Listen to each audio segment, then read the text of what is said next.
Morning. BEd second year में हमारा subject है जनरल साइंस। जनरल साइंस में यूनिट फर्स्ट कंप्लीट हो गई है। आज से हम सेकेंड यूनिट स्टार्ट कर रहे हैं। सेकेंड यूनिट है सामान्य विज्ञान में अधिगम संसाधन। अधिगम का मतलब होता है सीखना। तो सामान्य विज्ञान में सीखने के लिए संसाधन कि किन किन संसाधनों के द्वारा सीखा जा सकता है, अधिगम हो सकता है। उसमें काफी सारी चीजें आती हैं, जिसमें सबसे पहले तो आती है पुस्तक, पाठ्य पुस्तिका, और भी बहुत सारे होते हैं। फ्लेवर बोर्ड है, बुलेटिन बोर्ड है, कंप्यूटर है, तो कई सारी चीजें हैं। प्रोजेक्टर है, जिनके बारे में हम पढ़ेंगे। उसमें आज हमारा पहला रहेगा पाठ्य पुस्तक। तो वैसे पाठ्य पुस्तक के बारे में हमने पढ़ लिया है काफी कुछ। अधिगम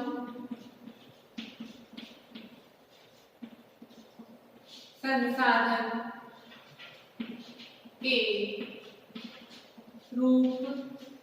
में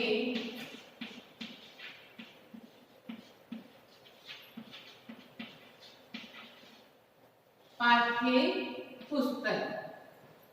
अधिगम संसाधन के रूप में पाठ्य पुस्तक। पाठ्य पुस्तक के द्वारा पढ़ा जाता है, सीखा जाता है। उसमें सामग्री होती है जिसे हम पढ़ते हैं, जिसमें जो जानकारी दी जाती है उसे हम ग्रहण करते हैं। हमें काफी कुछ जानकारी उसके द्वारा मिलती है, काफी चीजें हम उससे सीखते हैं। उसमें काफी सारी पठन सामग्री दी हुई होती है। तो अधिगम संसाधन के रूप में पाठ्य पुस्तक। पाठ्य पुस्तक होना बहुत ही जरूरी होता है किसी भी सब्जेक्ट के लिए। अगर पाठ्य पुस्तक नहीं होगी तो हम एक तो किसी भी चीज को रिवीजन किस तरीके से करेंगे, किसी भी चीज का रिवीजन है हम किस तरीके से करेंगे। हम 7th क्लास में विज्ञान पढ़ा रहे हैं, ठीक है, हम कोई भी टॉपिक हम ब्लैक बोर्ड पर, ठीक है, हम समझा रहे हैं, हम पढ़ा रहे हैं, लेकिन स्टूडेंट्स को पाठ्य पुस्तक चाहिए जिसके द्वारा वह उसको रिवाइज कर सके, जिसमें वह देख सके, जिसमें वह डिटेल में पढ़ सके उस पूरी चीज को। अगर पाठ्य पुस्तक नहीं होती है तो सभी स्टूडेंट्स आज क्लास में पढ़ाया जा रहा है लेकिन एब्सेंट है, वह स्टूडेंट कहाँ से पढ़ेगा? पाठ्य पुस्तक के द्वारा। मूल्यांकन किसके द्वारा होता है कि चैप्टर पूरा किया, फिर पीछे मूल्यांकन प्रश्न दिए हुए होंगे, तो फिर पता चलेगा कि हाँ ये चैप्टर समझ में आया है या नहीं आया है। तो पाठ्य पुस्तक होना एक कंपल्सरी है कि पाठ्य पुस्तक के बिना आप किसी भी सिलेबस को कंप्लीट नहीं करवा सकते हैं। तो अधिगम संसाधन के रूप में पाठ्य पुस्तक लाइब्रेरी में काफी सारी किताबें होती हैं। कोठारी आयोग के अनुसार तो इतना भी कहा गया है कि हर एक सब्जेक्ट के लिए अलग अलग लाइब्रेरी होनी चाहिए। कि जैसे साइंस सब्जेक्ट है तो साइंस के लिए एक अलग लाइब्रेरी होनी चाहिए, जिसमें उसकी जो संदर्भ पुस्तकें हैं, जो गाइड बुक्स हैं, वो सारी उसमें होनी चाहिए, जिससे कि डिटेल में सब जानकारी प्राप्त कर सके। हिस्ट्री की एक अलग लाइब्रेरी होनी चाहिए, लैंग्वेज के लिए एक अलग लाइब्रेरी होनी चाहिए। लेकिन यहाँ ऐसा कुछ नहीं होता है, चाहे स्कूल देखो चाहे कॉलेज देखो, यहाँ बहुत ही सीमित संसाधन होते हैं। एक लाइब्रेरी होना भी एक बड़ी बात है कि हाँ एक लाइब्रेरी है, उसमें सबकी किताबें मिल जाती है, वही बहुत है।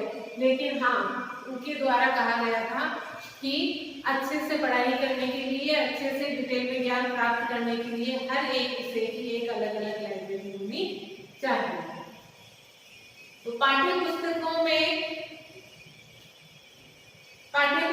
वर्तमान में पाठ्य पुस्तक के अध्यापक के हाथों में एक महत्वपूर्ण साधन होता है, जिसके द्वारा वह जो सिलेबस निश्चित किया जाता है उस स्तर के लिए, उस क्लास के लिए, वह उस पाठ्य पुस्तक के द्वारा उस सिलेबस को पूरा करवाता है।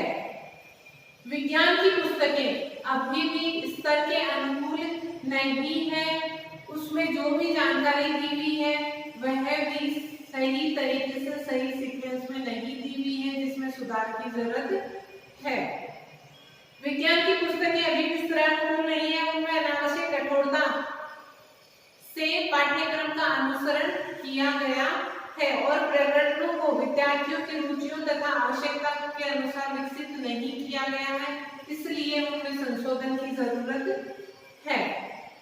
विज्ञान की पाठ्य पुस्तकें ऐसी होनी चाहिए जिसमें क्या होता है, विज्ञान में सबसे पहले विज्ञान की मेन बात होती है कि एक तो उसमें विश्वसनीयता होनी चाहिए और दूसरा उसमें खोज की प्रवृत्ति होनी चाहिए। तो विज्ञान में ऐसी विषय वस्तु का समावेश होना चाहिए जिससे विद्यार्थियों में आविष्कार या खोज करने की आदत का विकास हो, खोज करने तथा आविष्कार करने की प्रेरणा मिले तथा उनमें वैज्ञानिक दृष्टिकोणों का विकास हो।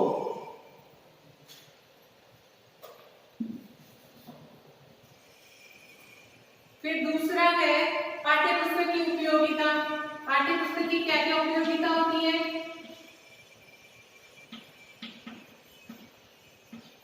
पाठ्यपुस्तक की उपयोगिता पहले तो यह था कि पाठ्यपुस्तक किस प्रकार की होनी चाहिए, तो पाठ्यपुस्तक ऐसी होनी चाहिए जिससे विद्यार्थियों में आविष्कार के लिए उनके मन में चेतना जागृत हो, उनके वह काम आए, उनमें वैज्ञानिक दृष्टिकोणों का विकास हो। पाठ्यपुस्तक की उपयोगिता, पाठ्यपुस्तक की उपयोगिता के अंदर उपयोगिताएं उसकी बहुत सारी होती है। पहला है विद्यार्थियों को वैज्ञानिक सिद्धांतों के बुनियादी विचारों से अवगत कराने के लिए कि वैज्ञानिकों ने क्या क्या खोज करी थी, उनके विचार कैसे थे, उनके विचार क्या क्या थे, इन सब की जानकारी हमें किसके द्वारा प्राप्त होती है? पाठ्य पुस्तक के द्वारा प्राप्त होती है। पाठ्य पुस्तक में ये जानकारी दी हुई होती है जिसे पढ़कर विद्यार्थी पता करते हैं, जानकारी प्राप्त करते हैं कि कौन कौन से वैज्ञानिक थे, कौन कौन से वैज्ञानिक ने कौन कौन से आविष्कार किस समय किए थे, उनकी जीवनी किस प्रकार की थी, उन्होंने किस तरीके से प्रयोग किए थे। तो ये सब जानकारी प्राप्त करने के लिए किसकी जरूरत होती है? पाठ्य पुस्तक की जरूरत होती है। सेकंड है कक्षा कार्य को आगे बढ़ाने के लिए, जो कक्षा कार्य है उसको आगे बढ़ाने के लिए कि आज ये पढ़ाया है कल ये पढ़ाना है, तो एक सीक्वेंस में वो सिलेबस उस ईयर के अकॉर्डिंग दिया हुआ होता है जिसे पूरा करने के लिए पाठ्य पुस्तक की जरूरत होती है। कक्षा के प्रदर्शन पाठ के पश्चात उसे घर में अध्ययन करने के लिए, जैसा कि भी बताया गया था कि क्लास में पढ़ा दिया जाता है, लेकिन उसका दोहरान करने के लिए, उसको घर पर पुनः रिवाइज करने के लिए किसकी जरूरत होती है? टीचर तो क्लास में ओरली बोल के चला गया, उनकी पूरी रिकॉर्डिंग तो नहीं है, तो घर पर उसको वापस पुनः रिवाइज करने के लिए किसकी जरूरत होती है? पाठ्य पुस्तक की जरूरत होती है। घर का काम करने के लिए असाइनमेंट्स दिए जाते हैं, जो होमवर्क दिए जाता है उसे पूरा करने के लिए भी पाठ्य पुस्तक की जरूरत होती है। किसी विशिष्ट कौशल के विकास के लिए जो आगे जाके उपयोगी सिद्ध हो, तो विशिष्ट कौशल के विकास के लिए भी पाठ्य पुस्तक की जरूरत होती है। वैज्ञानिक विधि के प्रशिक्षण के लिए, वैज्ञानिक अनुशासन के निर्माण के लिए, पाठ्यक्रम के समाप्त होने के पश्चात उसकी पुनरावृत्ति के लिए, कक्षा में विचार विमर्श को प्रोत्साहन देने के लिए, निष्कर्ष निकालने के लिए पाठ्य पुस्तक की जरूरत होती है। तो पाठ्य पुस्तक की उपयोगिता क्या क्या है? कक्षा कार्य को आगे बढ़ाने के लिए पाठ्य पुस्तक की जरूरत है। कक्षा में जो भी पढ़ाया गया है घर पर जाकर उसको पुनः रिवाइज करने के लिए किसकी जरूरत है? पाठ्य पुस्तक की जरूरत है। वैज्ञानिक दृष्टिकोण का विकास करने के लिए पाठ्य पुस्तक की जरूरत है। कौशलों का विकास करने के लिए, क्योंकि उसमें प्रैक्टिकल्स दिए हुए होंगे, उनको वह करेंगे तो उनमें विभिन्न प्रकार के कौशलों का विकास होगा। तो विशिष्ट कौशलों के विकास के लिए किसकी जरूरत होती है? पाठ्य पुस्तक की जरूरत होती है। होमवर्क करने के लिए पाठ्य पुस्तक की जरूरत होती है, असाइनमेंट्स दिए हुए होते हैं तो उनको पूरा करने के लिए पाठ्य पुस्तक की जरूरत होती है। जब सिलेबस कंप्लीट हो जाता है तो उसको उसका पुनः रिवीजन करने के लिए किसकी जरूरत होती है? पाठ्य पुस्तक की जरूरत होती है। एक निश्चित स्तर में निश्चित पाठ्यक्रम को पूरा कराने के लिए किसकी जरूरत होती है? पाठ्य पुस्तक की जरूरत होती है। तो पाठ्य पुस्तक की विभिन्न प्रकार की उपयोगिताएं हैं, इसलिए पाठ्य पुस्तक बहुत ही जरूरी है। विज्ञान की पाठ्य पुस्तकों की विशेषताएं क्या क्या थी?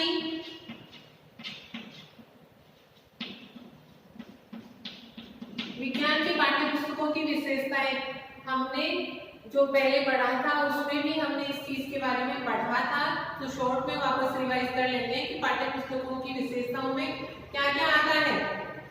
पहला तो लेखक था, विद्यालय शिक्षा से संबंधित अनुभवी योग्य व्यक्तियों के द्वारा लिखवाई जानी चाहिए पुस्तक, क्योंकि उन्हें विभिन्न प्रकार के अनुभव होते हैं कि बच्चे इस चीज को पढ़ने में इंटरेस्टेड होते हैं, इस चीज को पढ़ने में, इस सामग्री को पढ़ने में या इस कार्य को पूरा करने में बच्चे इंटरेस्टेड हैं स्टूडेंट्स, और इस कार्य को पूरा करने में स्टूडेंट्स इंटरेस्टेड नहीं होते हैं। उनकी योग्यता के अकॉर्डिंग कौन कौन सी बातें कौन कौन से स्तर के अनुकूल अनुसार रखनी चाहिए, उसका अनुभव उनको होता है। फिर दूसरा है आकार। आकार प्रकार में क्या था कि आकार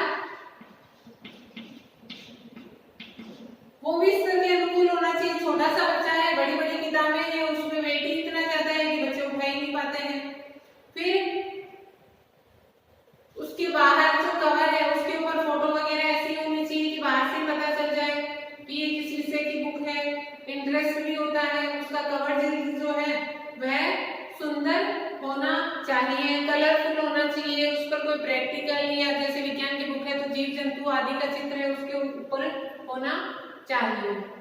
और उसका कवर है वो ऐसा होना चाहिए कि साल भर अगर बच्चा पढ़ता है तो कम से कम उतना जो है चले। ऐसा नहीं है कि पढ़ते पढ़ते महीने 2 महीने में ऊपर का कवर फटफटा के उड़ ही जाता है, ऐसा नहीं होना चाहिए। फिर है विषय वस्तु। विषय वस्तु में क्या क्या आता है? हमने ये पढ़ा है कि पाठ्यक्रम में किस प्रकार की चीजें, किस प्रकार की बातें जो है वह सामग्री जो है वह सम्मिलित करनी चाहिए, क्योंकि बच्चों की रुचि के और योग्यता के अनुसार होनी चाहिए। पेरेंट्स क्या चाहते हैं उनकी बातें भी होनी चाहिए। समाज की क्या आकांक्षाएं हैं वो भी होना चाहिए। राष्ट्र के विकास के लिए क्या क्या जरूरी है, तो उस दिशा में भी बालकों का विकास हो, उन सारी बातों को सम्मिलित उसमें किया जाना चाहिए। विषय वस्तु का चुनाव भलीभांति होना चाहिए, इसका उचित गठन भी होना चाहिए। विषय वस्तु का मनोवैज्ञानिक क्रम में विकास होना चाहिए। प्रदर्शनों तथा व्यक्तिगत प्रयोगों को स्थान दिया जाना चाहिए ताकि बच्चे प्रैक्टिकल कर सके, ताकि जो ज्ञान प्राप्त करें वह ज्ञान स्थायी हो सके। पुस्तक विज्ञान के शिक्षण के उद्देश्यों के अनुकूल होनी चाहिए कि जो उद्देश्य निर्धारित किए गए हैं, जिन उद्देश्यों को पूरा करने के लिए वह पुस्तक बनाई गई है, तो उसे पढ़कर उन उद्देश्यों की पूर्ति हो सके, इस चीज का ध्यान रखा जाना चाहिए। पारिभाषिक शब्दावली का प्रयोग हो, भाषा उसमें इस प्रकार की होनी चाहिए कि जिस क्षेत्र में वह बुक है, जिस क्षेत्र के स्टूडेंट्स उसको पढ़ रहे हैं, विद्यार्थी पढ़ रहे हैं, वहां उनको वह लैंग्वेज समझ में आती हो। प्रत्येक अध्याय संक्षिप्त भूमिका से आरंभ हो और सारांश पर समाप्त होना चाहिए। प्रत्येक अध्याय के अंत में असाइनमेंट होने चाहिए जो निम्नलिखित तथ्यों पर होने चाहिए। जो असाइनमेंट्स दिए हुए हो उनमें जीवन की परिस्थितियों में प्रयोग करने वाले होने चाहिए, ताकि बच्चों को वह असाइनमेंट्स पूरा करने में उनका इंटरेस्ट हो, उनको रुचि जागृत हो। नई प्रकार की परीक्षाएं होनी चाहिए, अधिक अध्ययन का सुझाव होना चाहिए, प्रायोगिक कार्यों और प्रोजेक्टों का सुझाव होना चाहिए। और ये जो प्रोजेक्ट जो दिए जाते हैं वो इंडिविजुअल भी होने चाहिए और ग्रुप में भी होने चाहिए, क्योंकि अगर सारे ही प्रैक्टिकल या प्रोजेक्ट जो दिए जाते हैं अगर वह व्यक्तिगत रूप से दिए जाते समूह में कार्य करने की योग्यता का विकास नहीं हो पाता है। एक दूसरे के साथ वे समायोजन करना नहीं सीख पाते हैं। अतः समूह और व्यक्तिगत दोनों तरीके से कार्य पूरे किए जाए, इस प्रकार के प्रोजेक्ट दिए जाने चाहिए। शीर्षक तथा उपशीर्षक मोटे अक्षरों में होने चाहिए, ताकि जैसे चैप्टर खोला तो खोलते ही पता चल जाए कि इस यूनिट के अंदर ये सब टॉपिक्स दिए गए हैं, ये टॉपिक है, इसके अंदर ये सब टॉपिक दिए गए हैं, तो ये मोटे मोटे अक्षरों में दिया हुआ होना चाहिए। पुस्तक के प्रारंभ में विषय वस्तु की विस्तृत सूची होनी चाहिए। विषय सूची दी हुई होती है, विषय वस्तु की सूची दी हुई होती है, देखना बुक के स्टार्टिंग में, जिसमें लिखा जाता है कि ये चैप्टर है, ये चैप्टर इतने पेज नंबर पर दिया हुआ है। अब किसी को प्राकृतिक संसाधन के बारे में पढ़ना है तो क्या वो एक एक पेज पलट के देखेगा? नहीं। तो विषय वस्तु की जो सूची है वह स्टार्टिंग में दी हुई होती है, जिससे आपको पता चल जाता है कि ये चैप्टर है, इससे रिलेटेड सामग्री इसके अंदर है और ये इतने पेज नंबर पर दी हुई है। पुस्तक के अंत में वैज्ञानिक शब्दावली होनी चाहिए। वैज्ञानिक शब्दावली के अंदर वर्ड्स दिए हुए होते हैं कि इनका मीनिंग ये होता है, वैज्ञानिक भाषा में इनको ये कहा जाता है। समुदाय के साधनों के प्रयोग पर भी पर्याप्त जोर दिया जाना चाहिए। विज्ञान उपकरणों को सुधारने तथा उनका प्रयोग करते समय कौन कौन सी सावधानियां रखी जानी चाहिए, इस सबसे संबंधित जानकारी है वह भी सामान्य विज्ञान की पुस्तक में दिया हुआ होना चाहिए। सीखने की क्रिया को सुविधाजनक बनाने के लिए, याद रखने के लिए सहायक साधन दिए हुए होने चाहिए। सूत्र फॉर्मूलास दिया हुआ होना चाहिए कि इसी वे में स्टूडेंट से वह उसको याद कर सके और उनको समझ में आ सके। प्रत्येक पाठ्य पुस्तक के साथ एक प्रयोगशाला पुस्तिका भी दी हुई होनी चाहिए। प्रयोगशाला पुस्तिका के अंदर प्रयोगों के बारे में दिया हुआ होगा, प्रैक्टिकल्स के बारे में दिया हुआ होगा, कौन कौन सी सामग्री का यूज करना होगा, किस तरीके से यूज करना होगा, उस सामग्री का रखरखाव हमें किस तरीके से करना है और प्रयोग करते समय कौन कौन सी सावधानियां रखनी चाहिए, उन सब से संबंधित जो बातें हैं वह उसके अंतर्गत दी हुई होनी चाहिए। फिर है संदर्भ पुस्तकें। एक ही पुस्तक में सारी जानकारी नहीं दे सकते हैं। संदर्भ पुस्तकों के अंदर किसी बुक में हमने पहले भी देखा था कि कुछ किताबें होती हैं जिनको स्टूडेंट्स ज्यादा पसंद करते हैं। विज्ञान की ही बुक है, 8th क्लास की ही बुक है, लेकिन उसमें 5 संदर्भ पुस्तकें दी हुई हैं कि इस टॉपिक से रिलेटेड आपको और जानकारी लेनी है, तो उस बुक में भी दी हुई है, तीसरी बुक में भी दी हुई है। तो संदर्भ पुस्तकें दी हुई होती हैं कि उन टॉपिक से संबंधित और अधिक जानकारी प्राप्त करने के लिए ये किताबें दी गई हैं। सारी पुस्तकें सबको एक जैसी पसंद नहीं आती हैं। कुछ किताबों को स्टूडेंट्स बहुत ज्यादा पसंद करते हैं और कुछ में मैटर थोड़ा कम दिया हुआ होता है। अगर डिटेल में पढ़ना है तो इससे संदर्भ पुस्तकें ये हैं, आप उनसे जानकारी ले सकते हैं। कार्य पुस्तिकाएं।